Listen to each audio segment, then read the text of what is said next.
Ion और नीच वहाँ गया जहाँ मारीच था और उसको सिर नवाया। नवन नीच के अति दुखदाई, जिम अंकुश धन ओरग बिलाई। भैरक खल के प्रिय बानी, जिम का के कुसुम भाई। नीच का झुका नम्रता भी दाई होती है। अगर नीच कोई एकदम बहुत ज़्यादा झुके तो वो दुखदाई होती है। जैसे अंकुश, धनुष, सांप और बिल्ली का झुकना होता है। ये जब झुकते हैं जो मानो अब वार करने की तैयारी है। जैसे धनुष है, झुकेगा जब जो मानो प्रत्यंचा चढ़ रही है। बिल्ली है, झुकेगी जब शिकार को दावेगी। अंकुश भी ऐसा ही है। हे भवानी, दुष्ट की मीठी वाणी भी उसी प्रकार भय देने वाली होती है जैसे बिना ऋतु के फूल होते हैं। कर पूजा मारीच तब सादर पूछी बात, और कवन हेत मन व्यग्र अति। अक्सर आयु तात सिया रामचंद्र श्याम शंकर हरि। जय जय हनुमान जी महाराज की। तब मारीच ने उसकी आदर पूर्वक बात पूछी। मारीच ने रामन की पूजा करी कि रामन बैठो। उसकी पूजा करके फिर आदर पूर्वक उससे बात पूछी कि हे तात, आपका मन किस कारण से इतना अधिक व्यग्र है और आप अकेले आए हैं? क्या कारण है जो आप अकेले आए हैं? दसमुख सकल कथा ते ही आगे, और कही सहित अभिमान अभागे। हो कपट मृग तुम छलकारी, और जेहि विद हरि आनो नृप नारी। भाग्यहीन रामन ने सारी कथा अपमान के साथ उसके सामने कही और फिर कहा, तुम छल करने वाले कपट मृग बन जाओ, जिस उपाय से मैं उस राजवधू को हर लाऊं। तू कपट का मृग बन जा या काम कर। ते ही पुन कहा सुनहु दस सीसा, ते नर रूप चराचर ईसा। तासो तात बैर नहीं कीजे, और मारे मरे आए जीजे। तब मारीच ने कही कि सुन रामन कि हे सुनिए, वे मनुष्य रूप में चराचर के ईश्वर हैं। वे मनुष्य रूप में चराचर के ईश्वर हैं। तात उन बैर मत करिए। मारे से मरना है और उन जिलाने जीना होता है। उनके ही बलते हम जी रहे हैं और उनके ही बलते मर रहे हैं। सबका जीवन मरण उन्हीं के ही अधीन है। मुनिमख राखन गयो कुमारा, बिन फर सर रघुपति मोय मारा। सत जो जन आये उछन माही, तिन सन बैर किए भलो नाही। और मारीच कहने लगा कि ये वही राजकुमार मुनि विश्वामित्र के यज्ञ की रक्षा करने के लिए आए थे। ये वही दो राजकुमार हैं जिनने विश्वामित्र के यज्ञ की रक्षा की थी।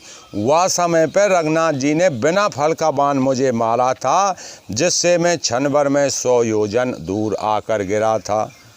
उनसे बैर करने में भलाई नहीं है। भई मम कीट भृंग की नाई, और जह तै मैं देखूं तोय भाई। जो नर तात तदप अति सूरा, और तनय विरोध न आए ही पूरा। मेरी दशा तो भृंगी के कीड़े की सी हो गई है।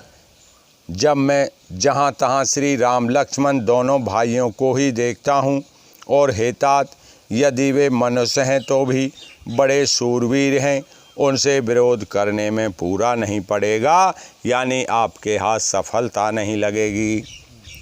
जेहि ताड़ का शुभाऊ हतो, खंडेऊ हर को दंडो। खर दूषण तिसरा वधेऊ, मनुज की असी बर बंड सियावर रामचंद्र। जय शरणम शंकर हरि ओम। सिया राम, जय जय हनुमान जी महाराज की। और जिनने ताड़का सुबाहु को मारकर शिव जी का धनुष तोड़ दिया, खरदूषण और तिसरा का वध कर डाला, ऐसा प्रचंड बलि भी कहीं मनुष्य हो सकता है। जाओ भवन कुल कुशल विचारी, सुनत जरा दीनश बहुगारी। गुरु जिम मूढ़ करस मम बोधा, कह जग मोह समान को जोधा। अतः अपने कुल की कुशल विचार कर आप घर को लौट जाइए। यह सुनकर रावण जल उठा। उसने बहुत सी गालियां दी और दुर्वचन कहे। कहा कि अरे मूर्ख, तू गुरु की तरह मुझे ज्ञान सिखाता है। बता तो संसार में मेरे समान कौन योद्धा है। तब मारीच हृदय अनुमाना, और नवई विरोधे नहीं कल्याणा।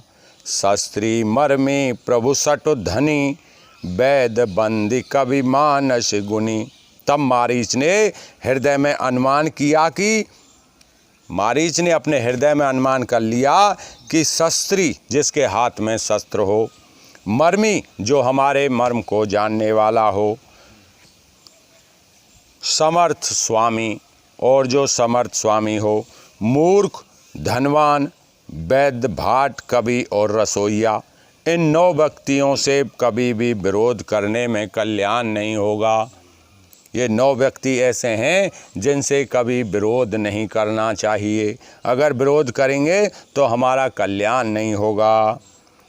ओवै भांत देखा निज मरना, तब ताके से लगनायक शरणा। उतर देत मोय बधव अभागे, कसने मरो रघुपति सर लागे। तब मारीच ने दोनों प्रकार से अपना मरण देखा कि इधर जाऊं तो भी मरण और इधर जाऊं तो भी मरण, दोनों तरफ मरण है। वहाँ जाता हूँ भगवान मारेंगे और यहाँ मोई रावण मार देगा, नहीं जाऊँ तो। दोनों तरफ अपना मरना देखकर मारीच ने तब रघुनाथ जी की शरण तकी।